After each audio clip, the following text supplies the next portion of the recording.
I gotta be honest, I uploaded this video yesterday and on paper, it looks amazing. Combining two of the most deadly brand pieces together, something most definitely unheard of. And it can be done with a Ninjabike. If you want to check that build out, it'll be linked in the description. But the build is good. It's great, matter of fact. It just didn't reach the expectations like I thought it would when I theory crafted. The fact is that a build like that will simply be more powerful with a Memento backpack. It's just that you'd never be able to make it without the Ninjabike. But that's not why I'm saying the Ninjabike is not as good as I thought it would be. Before it came out, we were all happy. We were ecstatic, matter of fact. Now for me at least, it seems like the hype train is almost gone. But it's not a shock to me at all. I expected this. An exotic piece of gear can only hold us for so long in the grand scheme of it all. But here's the thing.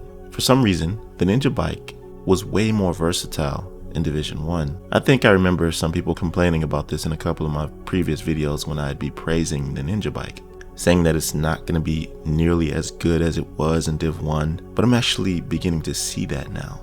The talent or stat system in Division 2 is not nearly the same as in Div 1. It was more similar to it before the Warlords of New York overhaul Gear 2.0, but not now. Division 2 backpacks are much more impactful in this game.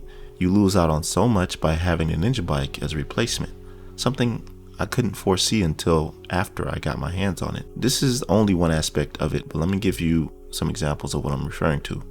The gear sets in Div 1 didn't have exclusive talents for their backpacks. They had classified gear, which was great. It allows you to do a lot of things that you would otherwise not be able to do if they weren't classified. So they just worked.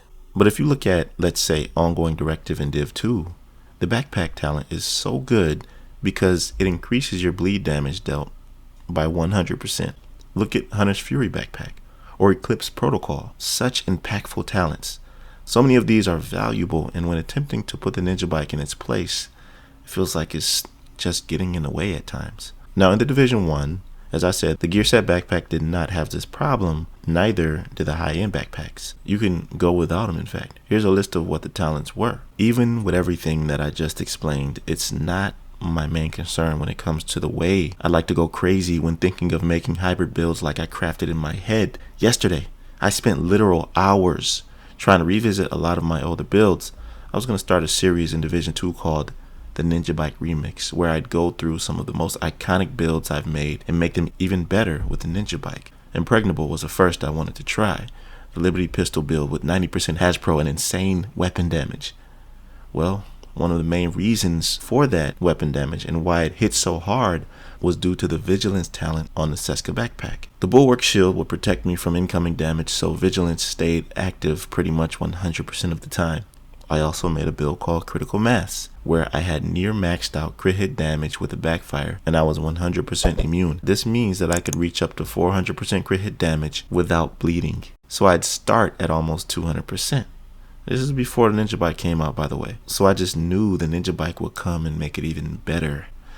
Well, the backpack I took away is what was allowing me to get those numbers in the first place. When I put the Ninjabike there, no stat could be rolled in its place. Do you know how much 2 stats or 2 attributes mean when trying to get a build like that to work? They are very valuable. When you need that extra 15% crit hit damage or that extra Hasbro, whatever.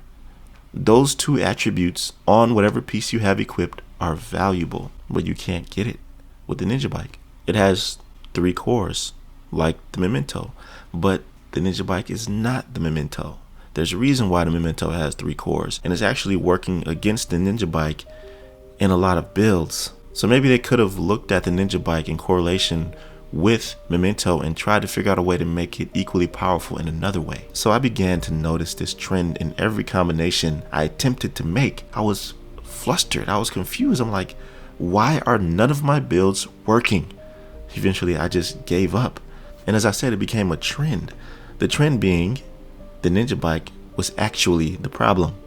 Not saying there aren't great builds that you can make with it. I've made 3 already.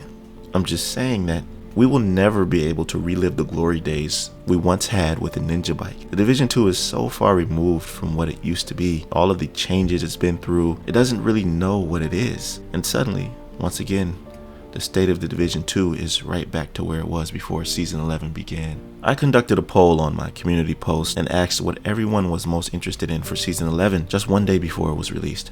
The choices were between everything new coming, including the Ninjabike. The results were overwhelmingly in favor of it. So this is proof that it's really the only thing most players are interested in and most players came back for. And for those of you who have not got the Ninjabike yet, well, I'm sorry if this video has made you less motivated to try and grind for it on rewards track. I do have more builds that I did cycle through when I was in the lab that didn't work, but just didn't mention them here. I'm pretty sure you get the idea of what I'm trying to say. And a lot of you veteran build makers can relate. I don't have anything else to say about this. I think I pretty much made my point, but I want to hear your perspective below because I know you got something to say about it. Don't be shy. Comment below so we can discuss this. Also, like it if you liked it. I'll catch you in the next one. Be right out.